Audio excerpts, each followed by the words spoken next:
বাংলাদেশ একটি কৃষি প্রধান দেশ। এদেশের মোট জনসংখ্যার প্রায় ৪৫.৪% লোক সরাসরি কৃষি কাজের সঙ্গে জড়িত। এদেশের মোট আবাদযোগ্য জমির পরিমাণ হচ্ছে ৮৮.২৯ লক্ষ হেক্টর। বাংলাদেশের জিডিপিতে কৃষি খাতের মোট অবদান হচ্ছে ১১.৩৮%। তবুও কেন বাংলাদেশের কৃষি খাতের আজ এই অবস্থা? কৃষককে বিভিন্ন ধরনের হয়রানির শিকার হতে হয়। কেন বাংলাদেশে সঠিক মূল্যে এবং ন্যায্য দামে কৃষক তার পণ্য বিক্রয় এবং পণ্য ক্রয় করতে পারে না? বাংলাদেশ সরকারের কাছে কৃষকের চাওয়া পাওয়া কিন্তু খুব বেশি নয়। কৃষক চায় ফসল চাষ করতে যে সকল উপকরণগুলো প্রয়োজন, যেমন বীজ, সার, কীটনাশক, জ্বালানি তেল বা নিরবিচ্ছিন্ন বিদ্যুৎ, সহজলভ্য ও টেকসই প্রযুক্তি। কিন্তু বাস্তবে আমরা কি দেখছি? ফসল চাষ করতে যে সকল উপকরণগুলো প্রয়োজন সেগুলোর মূল্য নাগালের বাইরে যাচ্ছে, যেমন বীজ, সার, কীটনাশক, জ্বালানি তেল বা নিরবিচ্ছিন্ন বিদ্যুৎ এবং শ্রমিকের মজুরি মাসে মাসে বৃদ্ধি পাচ্ছে। এদিকে কৃষক যখন ফসল, বিশেষ করে ধান কেটে বাজারে বিক্রি করতে যায়, তখন সরবরাহের তুলনায় চাহিদা কমিয়ে রেখে কিছু অসাধু ব্যবসায়ীরা কৃষককে বাধ্য করছে কম দামে ধান বিক্রি করতে। আবার সরকার এমন কিছু কঠিন শর্ত দিয়ে ধান কিনছে যা পূরণ করা কৃষকের পক্ষে সম্ভব নয়। ফলে সরকার কৃষককে ন্যায্য দাম দিতে পারছে না। এর ফলে কৃষক লাভ না করতে পারলেও মধ্যস্বত্বভোগীরা ঠিকই লাভ করছে। কৃষক চায় নিত্য পণ্যের দাম সহনীয় মাত্রায় থাকুক, সেটাও সে পায় না।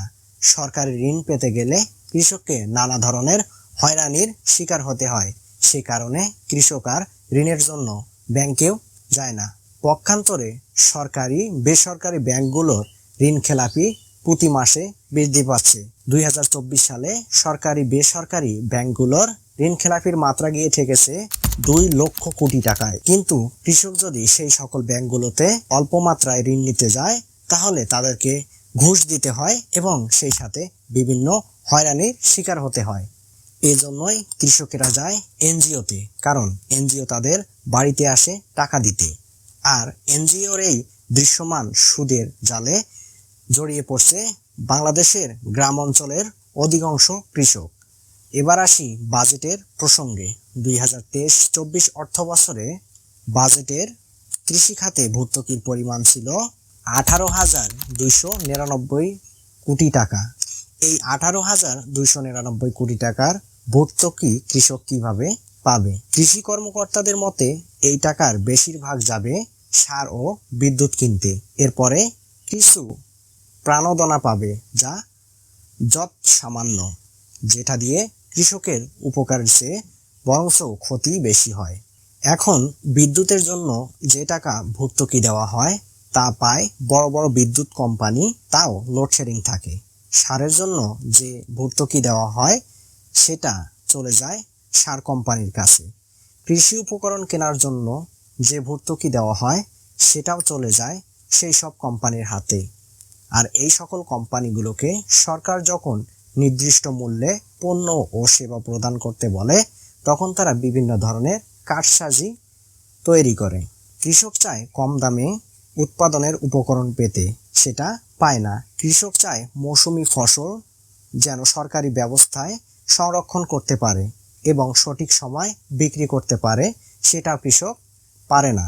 ফসল ঘরে তুলে সঙ্গে সঙ্গে সঠিক মূল্যে বিক্রি করতে চাইলেও সেটাও কৃষক করতে পারে না, কারণ বাংলাদেশে রয়েছে ব্যবসায়ীদের সিন্ডিকেট। এই ব্যবসায়ী সিন্ডিকেটগুলো, চক্রগুলো বাংলাদেশের কৃষকের গলা চেপে ধরে বসে রয়েছে। বাংলাদেশে কৃষকের চাওয়া পাওয়া কিন্তু বেশি নয়। কৃষক কিন্তু তাদের ন্যায্য পাওনাগুলো আদায়ের জন্য আন্দোলন, ধর্মঘট ইত্যাদি করে না। কৃষক যে সকল পণ্য উৎপাদন করে থাকে সে সকল মূল্য কিন্তু কৃষক নির্ধারণ করতে পারে না। এসব উৎপাদিত পণ্যের মূল্য নির্ধারণ করে সরকার। এসবের বেশিরভাগে নিয়ন্ত্রণ হয় অসাধু ব্যবসায়ীদের দ্বারা।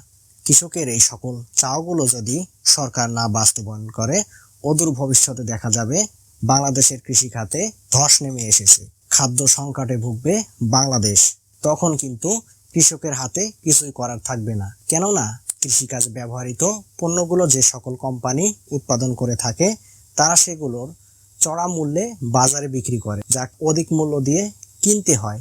সেই তুলনায় দেখা যায় কৃষক যে ফসল উৎপাদন করে এবং তার ব্যয় যদি যোগ বিয়োগ করা যায় তাহলে দেখা যাবে কৃষকের লাভের অংশ খুবই নগণ্য, যা একটি পরিবার চালানোর জন্য যথেষ্ট নয়। এই জন্যই বাংলাদেশ সরকারের প্রতি আহ্বান থাকবে কৃষকের এই সকল দাবিগুলো এবং এই সকল দিকগুলো বিবেচনায় নিয়ে বাজারে পণ্যের দাম নিয়ন্ত্রণ করবে। এই পর্যন্ত সকলে সুস্থ থাকবেন, ভালো থাকবেন। আল্লাহ হাফেজ। দেখা হবে অন্য কোনো পর্বে।